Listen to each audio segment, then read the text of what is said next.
Hello everyone. A few days back I made a video about a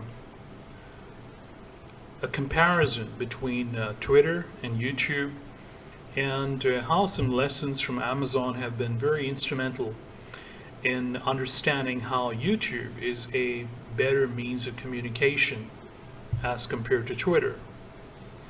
Now, Twitter is a very popular medium, of course, and it is used to communicate. But whether this communication is effective and to what extent is it effective and under what circumstances is important to consider. YouTube, on the other hand, is a much broader medium and a more in-depth medium, and therefore the communication on YouTube, in accord with the lessons I've learned from Amazon, YouTube is a superior medium. So today, I just want to share a few thoughts. It might take 5 minutes, 10 minutes, or 15 minutes, I don't know. But I do have an outline, and there are 3 points that I'd like to cover. And that is, when using a medium, what are these 3 things that are important? So the first one is to inform, the second one is to communicate, and the third one is to educate. So the first one, to inform. Is Twitter a good medium for informing? Yes. Twitter is a very good medium for informing. And in this exclusive case, I would say Twitter is better than YouTube to inform. When you just have one piece of information that you want to give out, and you can give it out in a few words, and you can attach a picture as a supporting thought or as a medium of expression, then Twitter can do very well in informing others.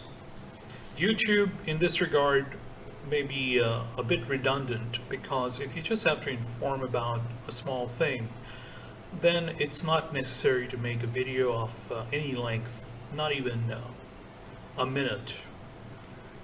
Of course you could, but just to inform, in this one case, Twitter would be the superior medium. But when it comes to communicating, of course we understand Twitter to be a social networking site, and the purpose of social networking is to have a communication back and forth.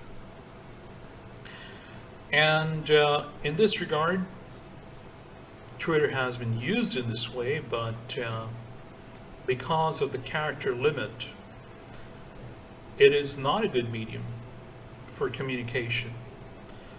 Because normally when human beings talk, there are many dimensions to everything that a person says, and we're assuming a level of intelligence in that person who is communicating to have all those dimensions in his communication. So one thing that comes to mind right now is this question that is asked: what came first, the chicken or the egg? So why I'm asking this question in this regard is because Twitter has come to be used by people who don't have complex thinking, who don't have nuanced thinking. And all they want to do is to make an assertion, just like informing others about what they believe, what they think. And it's not really an invitation to communicate. It's not an invitation to have an exchange of ideas where you can compare, you can reason, you can prove as false or true something that a person has stated.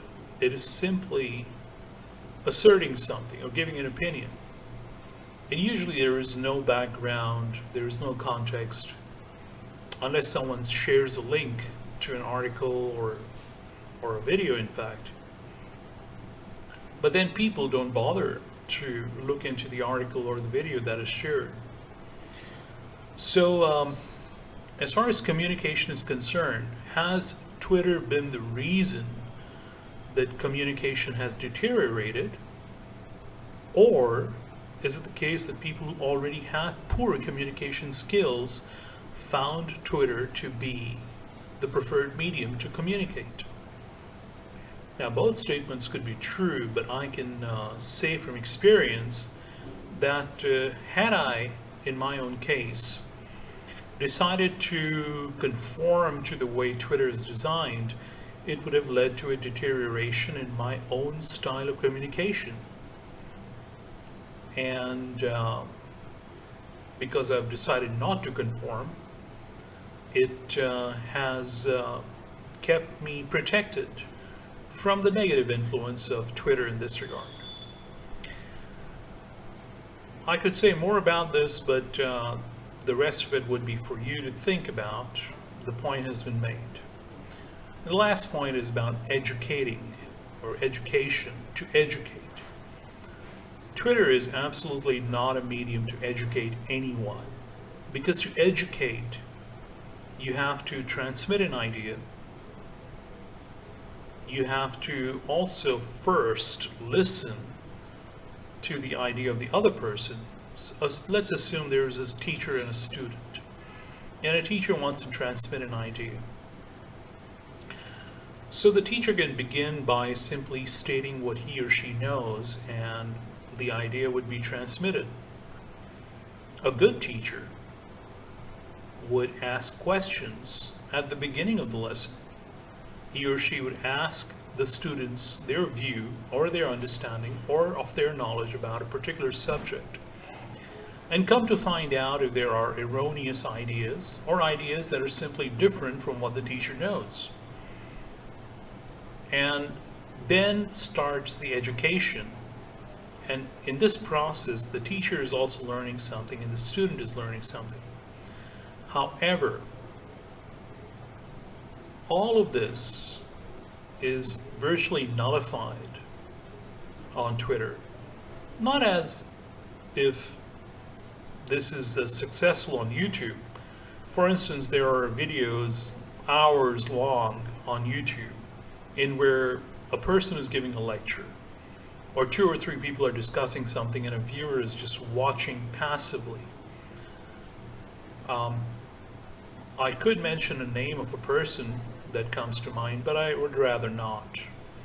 Where the video is just 2 hours long, 2.5 hours long, taking some premise, some question, and it just goes on and on and on and on.